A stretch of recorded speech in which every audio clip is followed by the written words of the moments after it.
Hello, friends. Nicholas here with DIVO-Ted Talks, Devoted Talks. How devoted are you?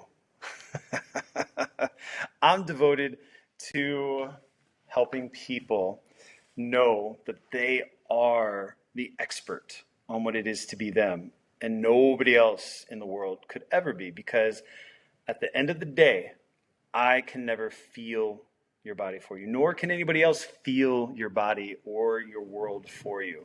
So ultimately, you are the expert of you and what it means to be you and what you can and cannot do.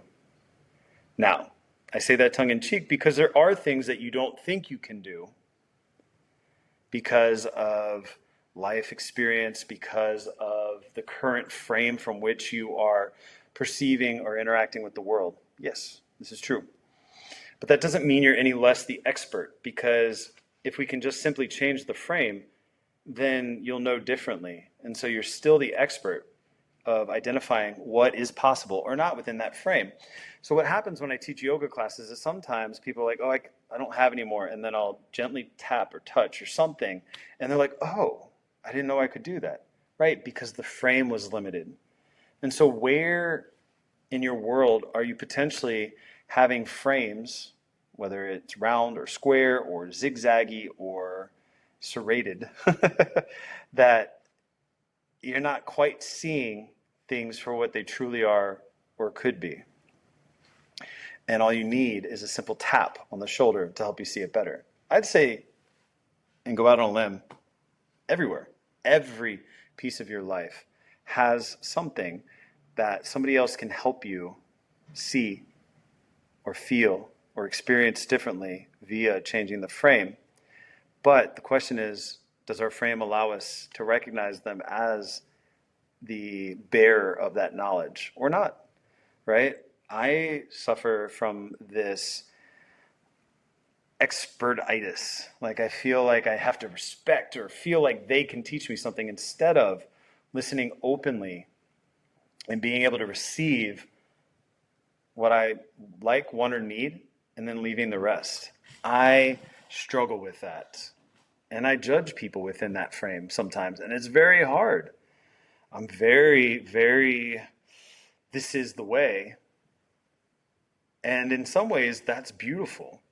But in other ways, if I can't let go of that control lever enough, my frame will always be stuck within that square or that parameter or that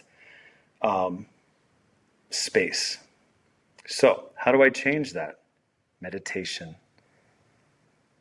Movement is the way, right? Am I moving outside of the frame? Am I moving my mind outside of the frame? Am I moving my body and spirit out of these frames? You know, it could mean physically, or it could mean more metaphorical movements, right?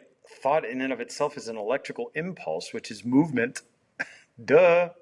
I mean, I say duh because it seems so obvious, and yet I, guilty as anybody else, make it so difficult and challenging, and like I am so terminally unique that I couldn't possibly understand differently.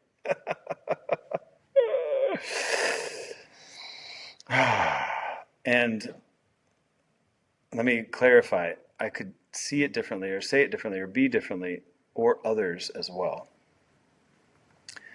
I'm so terminally unique, nobody could understand what I'm or where I'm at, what I'm of, where I am or where I'm at, which is just not true, because we can share frames. Like, right, that's what communities do. They use shared frameworks. That's what religions do. They use shared frameworks. But the power in it is not forcing somebody into that framework. It's allowing them to choose if it's the framework that works for them.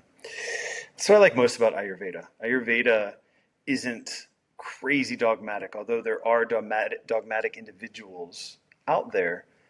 It is a metaphor with greater flexibility for application depending on the uniqueness of those that are in front of you, or just the uniqueness of you, expression-wise, as consciousness in the world. Although I don't recommend diagnosing yourself or treating yourself as an Ayurvedic professional because you're too close to it and you can't see the forest for the trees or you can't see the beard for the hair. Maybe. I'm playing with my beard. If you're not on video, you won't see it. So anyway, where do you go with that information? Well, do you have places in your life that you're suffering or having misalignments with connecting with others?